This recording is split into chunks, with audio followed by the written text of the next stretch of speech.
পোষ মানায়।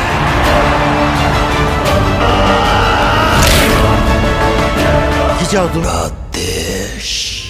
সাকিব খান অভিনীত তুফান সিনেমা ঈদুল আজহায় মুক্তি পাওয়ার সাথে সাথে দর্শক মহলে তুমুল ছাড়া ফেলে। তুফান সিনেমা দেখে ম্যাক্সিমাম দর্শকই তুফান সিনেমাকে প্রশংসা করে, আবার অনেকে বলছেন তুফান সিনেমাটি নাকি কপি। তিনটা ছবি কপি করা আমার কাছে মনে হয়েছে। তো কি অবস্থা, কেমন আছেন? আমি নিয়ন গাইজ। আজকে প্রথমেই আলোচনা করব তুফান যদি 100 কোটি ইনকাম করে তাহলে সাকিব নেবে 25 কোটি। এন্ড সেকেন্ড নিউজটি থাকবে আফগানদের কাছে হেরে সমর্থকদের কাছে ক্ষমা চাইলেন শান্ত। এই বিষয়টি নিয়ে 24শে জুন রাজধানীর স্টার সিনেপ্লেক্সে সোনি স্কয়ার শাখায় তুফান সিনেমার বিশেষ প্রদর্শনী অনুষ্ঠিত হয়। এদিন দর্শক সারিতে বসে সিনেমাটি দেখেন সাকিব খান, চঞ্চল চৌধুরী, মাসুমা রহমান, নাবিলা ও রায়ান রাভি। এ সময় সাকিব বলেন, আজকে শুধু সিনেমা দেখতে এসেছি, আমি খুব অপেক্ষায় ছিলাম কখন যাব। তিনি বলেন, তুফান যদি 100 কোটি ইনকাম করে তাহলে আমি নেব 25 কোটি, আর যদি 200 কোটি ইনকাম করে তাহলে আমি নেব 50 কোটি। 100 কোটি 25% কিন্তু।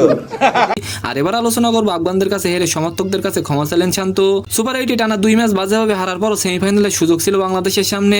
নানা নাটকীয়তা আর সমীকরণের ম্যাচে আফগানদের বিপক্ষে হারের মধ্য দিয়ে শেষ হলো বাংলাদেশ দলের বিশ্বকাপ যাত্রা। আফগানদের দেওয়া 116 রানের লক্ষ্যে 12.1 ওভারের মধ্যে তাড়া করতে হতো নাজমুল হোসেন শান্তদের।